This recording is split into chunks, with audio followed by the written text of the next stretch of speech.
Hammaga assalomu alaykum. Bizni kuzatib oluvchi obunachilar.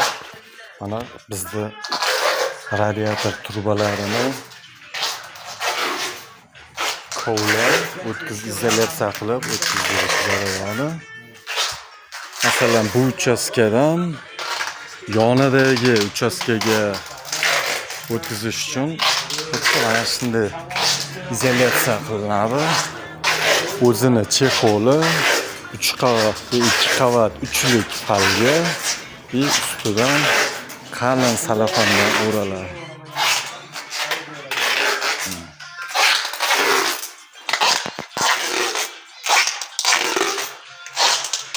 Xuddi shunday o'ralgandan keyin anomal sovuqda ham bu turbadan bateriya bo'lmaydi. Suv 50 gradus kelsa, inshaalloh 50 gradus radiatorga yetib boradi.